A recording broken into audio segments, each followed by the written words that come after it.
Les gérants des bureaux de change pourront-ils se relever du coup porté par le coronavirus à leur activité après 3 mois d'arrêt ?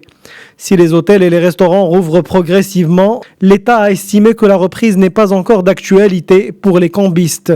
Motif, l'absence de flux de touristes à cause des frontières du royaume toujours fermées. Un écueil de plus qui vient s'ajouter aux difficultés structurelles qui freinent le développement de leur activité. Les cambistes subissent en effet une rude concurrence de la part des banques et les opérateurs de l'informel qui cèdent ou échangent des devises.